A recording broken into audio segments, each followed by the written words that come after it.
Today it's Sunday, April 10th, and we are here in the foothills to fulfill my grandmother Lewis's wishes for her ashes to be scattered among the wildflowers in the desert. And we're just outside of Lake Elsinore, just outside of where the super bloom was, maybe about 3 years ago. So we know it has potential to really burst with flowers, and I know that she'd love it. It's been 35 years since she's passed away, and so I'm happy to finally be fulfilling her wishes.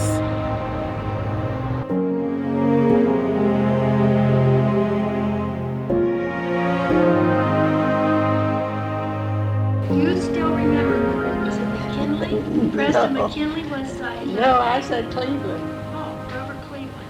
Okay. But I don't believe that now. I think I was too young. Oh, because you were just born when he was into office, He right? He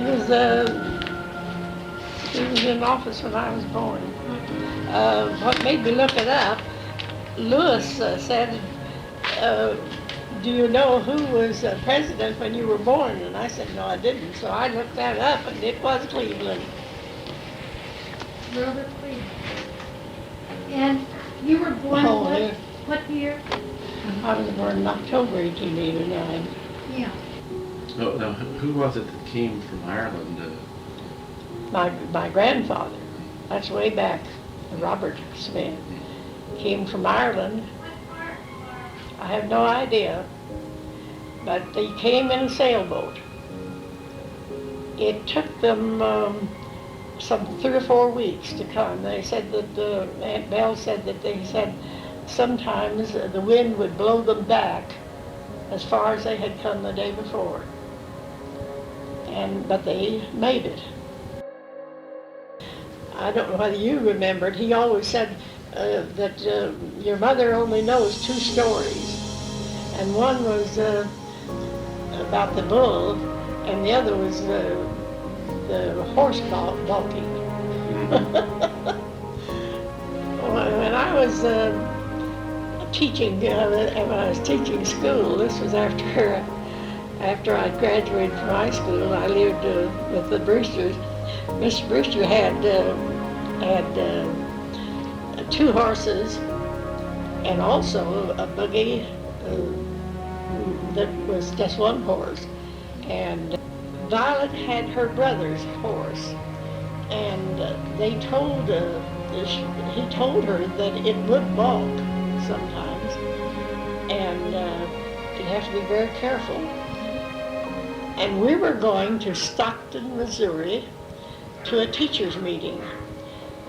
We crossed the bridge and had to go up a hill, and we got just a little ways up that hill, and that horse balked and began to back. And we were afraid that it wouldn't even hit the bridge. And so Violet got out and got it by the bridle and tried to force it to come up, and it wouldn't budge. And I forgot what we did to it to get it started, but finally we got it started and went on to Stockton and had our meeting. Yeah, I remember when we used to go down to Jericho Springs. Every time, I guess it was still the same hill, because we'd come down the car, and my dad always called it Horsebalk Hill. Horsebalk Hill. I know very little about my mother's. My sister May and I have talked about it, and she said, I regret that I didn't ask my parents about things. We just took them for granted and never asked about them, you know. Now with them, I would never have known a lot of these things if it hadn't been for Aunt Belle, because my father didn't tell me about his family, but Aunt Belle did. Well, I've had a very, very interesting, happy, long life. You've seen things change. from. Yes. Yeah, Mr. Brewster had the first automobile. Yes, he had the first automobile in that area. It was one with the wheels as big as buggy wheels, you know, and a two-seat thing with a top that you could put down. And on Sunday afternoons, we used to get in that. Mr. and Ms. Brewster in the front seat and Wyatt and I on the back seat. Wyatt was younger than you, right? Yeah, Wyatt was 12. younger than I was. He used to give me a lot of trouble. Yeah, tell about the time that you had the box lunch. That was Well, fun. finish about the Oh, okay, go on car. now. Oh, we would go out on Sunday afternoon just for a drive, and we'd find other people in buggies driving. Well, they'd have to stop. This car made noise too, you know. We'd have to stop, and whoever was driving their buggy or even a wagon, they'd have to stop and get out and hold their horses. They'd just rear up, you know, and we'd gradually go by it, and then they'd get in theirs and go on. We'd do that nearly every Sunday afternoon. You want to tell about your 96th birthday? Oh. This is out of context, but That I wanted to have a birthday party for my family, and I decided that I would give it and pay for it myself, because they had always done that for me.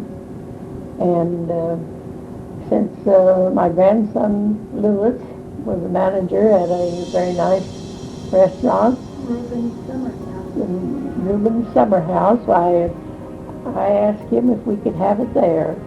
So he made reservation about 3 weeks ahead for 17 people. And on waitresses and one of the managers came in the door and sang happy birthday to me. And tell about your dress that you wore.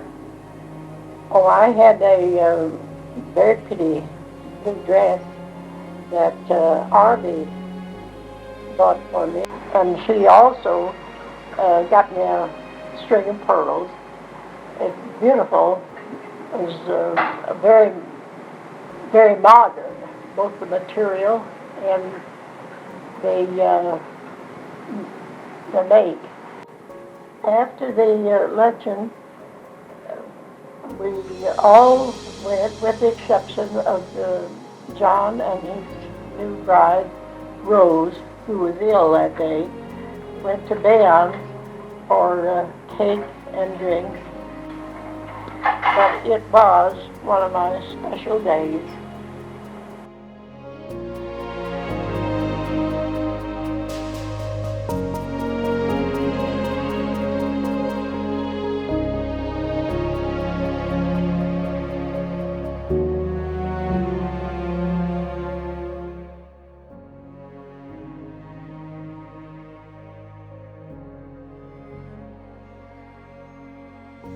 Grandmother's wishes were to have her ashes scattered among the wildflowers in the desert.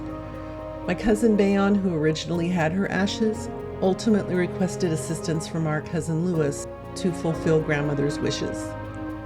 However, after some time, Lewis realized he too wasn't able to make this happen, and that's when he reached out to me for help, which I'm so glad he did. It's been 35 years, and with the help of my husband Gary, we finally fulfilled grandmother's wishes. We love you, grandmother. May you rest in peace.